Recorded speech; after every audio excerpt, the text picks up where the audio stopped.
नमस्कार मित्रांनो, मी गणेश वनकर इग्नाइट अकॅडमीच्या प्लॅटफॉर्मवर तुम्हा सर्वांचे स्वागत करतो। पुणे मनपा भरती जेई सिव्हिल साठी जागा आलेल्या आहेत। तर याच्यामध्ये पुणेमध्ये हा जॉब असणार आहे तुमचा। तर याच्यात नेमकी सॅलरी तुम्हाला किती मिळणार आहे, तर याचा आपण लेटेस्ट ऑक्टोबर 2025 ची सॅलरी स्लिप कशी असेल तर त्यानुसार जे आहे संपूर्ण सॅलरीच्या गोष्टी तुमच्या सोबत डिस्कस करणार आहोत। त्याच्यामध्ये तुमचं टोटल पेमेंट किती असणार आहे, इन हँड तुम्हाला किती येणार आहे, डिडक्शन काय काय होणार आहे, काय काय अलाउन्सेस तुम्हाला मिळू शकतात, या सर्व गोष्टी ॲज पर दी गव्हर्नमेंट नॉर्म्स सगळ्या ज्या आहेत तर त्या व्यवस्थित पद्धतीने बघणार आहोत। म्हणून तुम्ही हा व्हिडिओ शेवटपर्यंत जो आहे तो पूर्ण बघितला पाहिजे। आणि तुम्ही देखील या पुणे मनपासाठी तयारी करत असाल तर तशी टेक्निकल तसेच नॉन टेक्निकल या दोन्ही पदांची तयारी करून घेण्यासाठीची आपण लाईव्ह प्लस रेकॉर्डेड बॅच आपण ही लॉन्च केलेली आहे। ही 8 ऑक्टोबर पासून जी आहे तर ती सुरू देखील झालेली आहे। आणि यासाठी तुम्हाला फक्त इग्नाइट अकॅडमीचे ऍप्लिकेशन डाउनलोड करायचे आहे। महाराष्ट्रातील सर्वात टॉपची फॅकल्टी तुम्हाला इथे मार्गदर्शन करणार आहे आणि पहिली वेळ असेल की जी लाईव्ह बॅच आहे आणि ती ही इतक्या कमी प्राइस मध्ये तुम्हाला मिळते। तुमच्यापैकी ज्यांचं भूमी अभिलेखली तयारी करायची असेल तर त्याच्यासाठी पण जी बॅच आहे तर ती आपल्या इग्नाइट अकॅडमीच्या प्लॅटफॉर्मवर आपण लॉन्च केलेली, तीही फक्त 500 रुपयात अत्यंत कमी प्राइस मध्ये ही बॅच लॉन्च केलेली। 30 दिवसात तुमचा हा संपूर्ण सिलेबस जो आहे तर तो कव्हर केला जाईल। बघा, पुणे मनपामध्ये 7व्या वेतन आयोगानुसार जेई सिव्हिलचं जे पद आहे ते गट क चं पद आहे, तरी पण त्याला सॅलरी ही चांगली आहे। H14 आहे, 38,600, 1,22,800 एवढं त्यांचं वेतन जे आहे तर ते मिळतं। लक्षात घ्या मित्रांनो, हे जे 68,600 आहे दरवर्षी याच्यात 3% पेक्षा जास्त जे आहे तर ती वाढ होत असते। आणि ही रेंज आहे मित्रांनो, सुरुवातीला तुमचं बेसिक पे इथून सुरू होतं, दुसऱ्या वर्षी तुमचं बेसिक पे बदलत जातं आणि त्याच्यानंतर आणखी बेसिक पे मध्ये जे आहे तर ते आपल्याला वाढ इथं पाहायला मिळते। बघा, ऑनलाईन अर्ज हे 31/10/2025 पर्यंत आहे, म्हणून जास्तीत जास्त उमेदवारांनी फॉर्म जो आहे तर तो भरायचा आहे।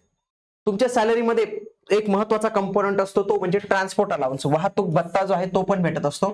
आता जर शासनाच्या नियमानुसार पाहिलं, ज्यांची वेतन श्रेणी S7 ते S19 आहे, आपली किती आहे S14 आहे, तर आपल्याला मुंबई, नागपूर आणि पुणे यांच्यासाठी 2700 रुपये एवढं काय मिळणार आहे आपल्याला ट्रान्सपोर्ट अलाउन्स जो आहे तर तो मिळणार आहे। इतर ठिकाणी 1350 रुपये मिळतो। जे आहे S20 वरील 5400 मिळतो आणि S1 ते S6 ला 1000 रुपये मिळतो। पण आपल्याला हे महत्त्वाचं आहे, म्हणजे आपल्याला काय कळालं की 2700 रुपये आपल्याला काय मिळणार आहे, ट्रान्सपोर्ट अलाउन्स जो आहे तर तो मिळू शकतो। त्याच्यानंतर महाराष्ट्रामध्ये सिटीचं क्लासिफिकेशन करण्यात आलेले, एक city, Y city, Z city, आणि त्याच्यानुसार तुमचा HRA आणि खूप काही गोष्टी हे डिसाईड होत असतात। एक सिटीमध्ये 2च सिटी येतात, एक आहे मुंबई आणि दुसरा आहे पुणे, या मेट्रोपॉलिटन सिटी आहेत। बाकी वाय सिटी मध्ये नाशिक, नागपूर, संभाजीनगर या सगळ्या वाय सिटी मध्ये येतात आणि उर्वरित इथं जे नसतील तर त्या सर्व सिटी झेड या सिटी मध्ये येत असतात।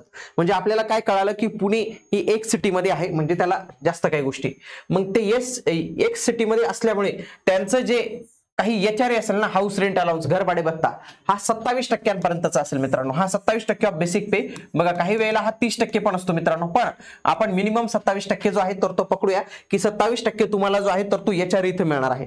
एक सिटी मध्ये मिनिमम तुम्हाला 5400 जे आहे HRA हा मिळतोच, त्याच्या खाली तुम्हाला HRA मिळत नाही, पण तो जनरली किती असतो, 27% ऑफ बेसिक पे एवढा जो आहे तर तो तुम्हाला इथं मिळू शकतो।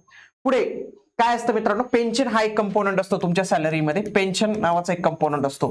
आता या पेन्शनसाठी 2 लोक कॉन्ट्रीब्यूट करतात, एक म्हणजे एम्प्लॉई, म्हणजे तुम्ही स्वतः तुमच्या पगारातनं काही रक्कम कपात केली जाते, आणि दुसरं म्हणजे जी सरकार असेल, सरकार आपण काय म्हणूया इथं मनपा तुम्हाला कॉन्ट्रीब्यूट करणार आहे। आता हे कॉन्ट्रीब्युशन कशा पद्धतीने डिफाइन केलं जातं, तर याच्यासाठी एक पद्धत आहे DCPS नावाची, तुमच्या सॅलरी स्लिप मध्ये पण येते DCPS म्हणजे काय, डिफाईन कॉन्ट्रीब्युशन पेन्शन स्कीम, जी 2005 नंतर लागले तर त्यांना न्यू पेन्शन स्कीम जी आहे तर ती लागू आहे। न्यू पेन्शन स्कीम नुसार DCPS जे आहे तर ते करण्यात आलेले आहे। याच्यामध्ये कसं असतं की जो एम्प्लॉयर असतो त्याला स्वतः काहीतरी कॉन्ट्रीब्युशन करावं लागतं। ते कॉन्ट्रीब्युशन कसं करतो, तो त्याचं बेसिक पे समजा 38,600 आणि प्लस जो काही DA असेल, आता DA वर्षातून 2 वेळा जो आहे तर तो बदलला जातो, एक जानेवारीमध्ये आणि जुलैमध्ये राज्य शासन गॅजेट प्रकाशित करतात, त्याच्यानुसार तुमचा DA जो आहे, महागाई भत्ता जो आहे तर तो बदलला जातो, लक्षात घ्या। आणि हा केंद्राच्या जेवढा काही असतो ना तेवढा जातो, आता सध्या तो 53% देखील पोहोचलेला आहे। मग हे 10% असते याची रक्कम, आलं का तुम्हाला लक्षात। तर याचं जे काही कॅल्क्युलेशन असेल तर याच्या फक्त 10% तुम्हाला कॉन्ट्रीब्यूट करायचं, तुमच्या पगारातून ती कपात केली जाते। त्यासोबतच सरकार 14% भरतं, किती, बेसिक पे आणि डिअरनेस अलाउन्सच्या 14% सरकार जे आहेत तर ते कॉन्ट्रीब्यूट जे आहेत तर ते करत असतं। अशा पद्धतीने तुमचा पेन्शनचा कंपोनंट जो आहे तर तो इथं दिसत असतो आपल्याला। हे कॅल्क्युलेशन एकदम सिंपल आहे की जे एम्प्लॉईचं कॉन्ट्रीब्युशन आहे त्याला 0.10 ने मल्टिप्लाय करायचं बेसिक प्ले प्लस DA ने, आणि जे गव्हर्नमेंटचं कॉन्ट्रीब्युशन आहे त्याला 0.14 ने मल्टिप्लाय करायचं बेसिक प्ले प्लस डीएनए असे टोटल तुमचं contribution, employ contribution plus government contribution हे तुमचं डीसीपीएस म्हणजे पेन्शन कंपोनंट मध्ये जे आहे तर ते जाणार आहे. आता आपण स्टेप बाय स्टेप आपली सॅलरी कॅल्क्युलेट करूया. सगळ्यात आधी H14 आहे आपली सॅलरी. H14 म्हटल्यानंतर आपलं बेसिक पे किती होणार आहे 38,600. हे आपलं एवढं बेसिक पे जे आहे तर ते आपल्याला मिळणार आहे. याच्यावर मी तुम्हाला काय सांगितलं 27% असू शकतो तो बेसिक पेच्या. 27% म्हणजे काय 0.27 गुणिला 38,600 करायचं. ते किती येणार आहे 10,422. हा तुमचा काय ठरणार आहे HRA ठरणार आहे. सध्या डीए हा 53% चालू आहे. मे बी तुम्ही हा व्हिडिओ नंतरच्या कालावधीत बघत असाल तर मे बी डीए पण वाढलेला बघायला मिळू शकतो तुम्हाला. हा बेसिक असतो 53% ऑफ बेसिक पे म्हणजे 0.53 गुणिले 38,600 तर तुमचे काय झाले 20,458 रुपये. हे काय झाले तुमचा डीए झाला. त्याच्यानंतर मी तुम्हाला काय सांगितलं ट्रान्सपोर्ट अलाउन्स हा 2,700 रुपये तुम्हाला जो आहे तर तो तिथं फिक्स मिळणार आहे. त्याच्यानंतर मी तुम्हाला काय सांगितलं गव्हर्नमेंटचं कॉन्ट्रीब्युशन हा 0.14 आहे. ते आलं का तुम्हाला लक्षात म्हणजे 14% असतं ते. आता याच्यामध्ये जवळपास 8,268 रुपये जे आहेत तर ते तुम्हाला सरकार एका बाजूला देतं. त्याच्यानंतर तुमची जी ग्रॉस सॅलरी बनते तर ती कशी बनते बघा basic plus HRA plus DA plus TA plus हे डीएडी ऍडजस्ट. डीएडी ऍडजस्ट म्हणजे हेच असतं ते. त्याच्यामध्ये 38,600 10,422 20,458 2700 प्लस 8,268 अशी तुमची सॅलरी जाते डायरेक्ट 80,000 पर्यंत जाते. 80,448 हे आपण मॅक्सिमम रेंज लावलेली मित्रांनो. पण एवढी इनॅड भेटते का भेटत नाही. का नाही इनॅड भेटत तुमचे डिडक्शन होतात मित्रांनो. सगळ्यात आधी तुमचा प्रोफेशनल टॅक्स डिडक्शन होतो. हा किती असतो 200 रुपये. त्याच्यानंतर जीआयएस असतो हा 480 असतो किंवा 360 असतो. हे दोघांपैकी एक असू शकतो. मी थोडासा जास्त लावतो चला. त्याच्यानंतर स्टॅम्प रेव्हेन्यू हा 1 रुपये असतो. डीईडी ऍडजस्ट म्हणजे तिथे जी रक्कम दिली ती पुन्हा इथून कपात केली जाते 8,268 रुपये. आणि त्याच्यानंतर डीसीपीएस म्हणजे काय हे तुमचं कॉन्ट्रीब्युशन असतं मित्रांनो. तर हे 5,906 रुपये एवढं जे आहे तर ते असतं. आता इथं लक्षात घ्या टोटल जर डिडक्शन पाहिलं 280 480 1 रुपया 8,268 5,906 असे 14,855 रुपये तुमचे कपात केले जातात. टोटल जर तुमची सॅलरी इन हँड सॅलरी पाहायला गेली तर तुम्हाला 65,000 रुपये सॅलरी जी आहे तर ती इन हँड भेटत असते मित्रांनो. 65K ही तुम्हाला पुणेमध्ये इन हँड सॅलरी मिळते. खूप चांगली सॅलरी आहे. पण तुमची ओरिजिनल सॅलरी ही 80 पर्यंत जाते मित्रांनो. पण त्याच्यामध्ये 14-15,000 रुपयांची कपात केली जाते. तर अशी टोटल तुम्हाला 65,000 रुपयांपर्यंतची सॅलरी पुणे मनपामध्ये मिळणार आहे. म्हणून पुणे मनपाचा जॉब जो आहे तर तो चांगला आहे. आता पुणेमध्येच का जास्त आलेले बघा मुंबई BMCG आणि पुणे या दोघांची सॅलरी जी आहे तर ती सारखीच तुमची राहणार आहे. ओके तर हे लक्षात ठेवा मित्रांनो.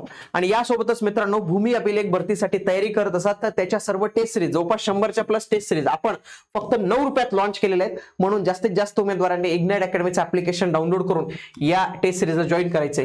त्यासोबतच पुणे मनपाची IBPS पॅटर्न नुसार जे आहे तर त्या 5 फुल लेंथ टेस्ट बाकीच्याही टेस्ट तुम्हाला मिळतील. या 99 रुपये प्लस GST याच्यासाठी इग्नाइट अकॅडमीचं ऍप्लिकेशन तुम्हाला डाउनलोड करायचंय. आणि मित्रांनो आपल्या चॅनलवर तुम्हाला विविध आपले उपक्रम पाहायला मिळतील. त्याच्यामध्ये महाराष्ट्रात सर्वप्रथमच आपण quick revision crash course launch केलाय. तोही फ्री युट्यूबवर असणार आहे. त्याच्यामध्ये तुम्हाला मेन थिअरी शिकवली जाणार आहे. असं नाही की MCQच्या माध्यमातून तयारी. फर्स्ट टाइम थिअरी तुमची तयारी करून घेतली जाणार आहे. भूमी अभिलेखसाठी डेली जे आहे तर ते आपली सिरीज चालू आहे. भूमी अभिलेखसाठी किरण सरांचा व्हिडिओ आहे 30 दिवसात कशी तयारी करावी तो तुम्ही अवश्य बघा. आणि नाशिक मनपामध्ये लवकरच जाहिरात येणार आहे. कोणते पद असतील काय असतील तर या सगळ्या गोष्टी तुम्ही जे आहेत तर ते नक्की बघू शकतात. भेटूया आता आपण पुढील व्हिडिओमध्ये. तोपर्यंत जय हिंद जय महाराष्ट्र. धन्यवाद.